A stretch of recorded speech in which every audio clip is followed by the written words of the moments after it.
এই যে ইসলামিক সম্মেলনৰা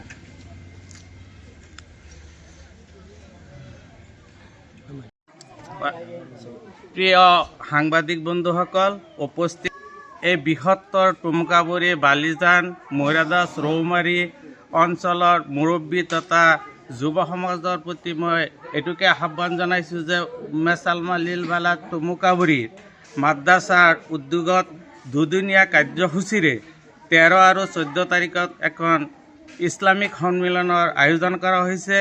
উক্ত সন্মিলনত বিভিন্ন উলামায়ে ক্ৰামগণ ভাৰতবৰ্ষৰ স্বনামধন্য স্কলাৰসকলে বিভিন্ন বিষয়ৰ ওপৰত বক্তব্য ৰাখিব।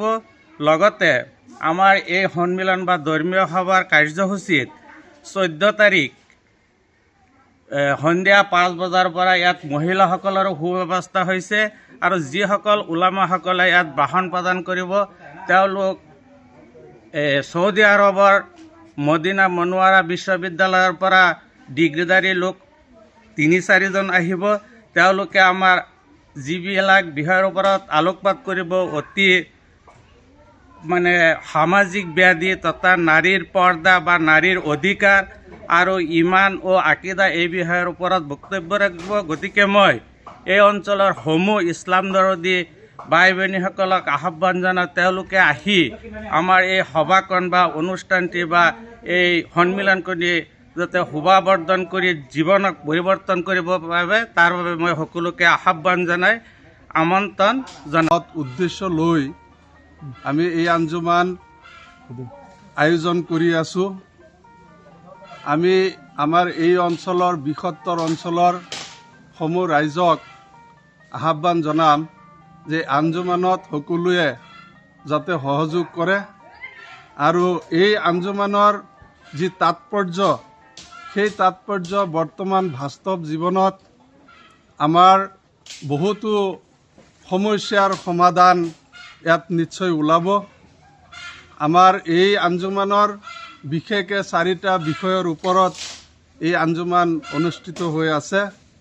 এই 4টা বিষয়ৰ ওপৰত ভাৰতবৰ্ষৰ বিভিন্ন ৰাজ্যৰ পৰা আমাৰ মহান বক্তাসকলক আহ্বান কৰা হৈছে আৰু এই মহান বক্তাসকলে আমাৰ এটা এটা বিষয়ত তেওঁলোকে মন্তব্য প্ৰদান কৰিব আৰু এই মন্তব্যত আমাৰ এই অঞ্চলৰ যি ব্যাধি আছে, দুৰ্নীতি, নাৰীৰ অধিকাৰ কৰ্তব্য আৰু অহংকাৰ আৰু সদাচৰণ, বৰ্তমান যুৱ সমাজৰ ধ্বংসৰ কাৰণ, এই যি জ্বলন্ত সমস্যাবোৰ আছে এই সমস্যা সমাধানৰ ওপৰত তেওঁলোকে বিশুদ্ধ হাদিছ আৰু কোৰাণৰ জৰিয়তে সমাধান দিব ইনশাল্লাহ।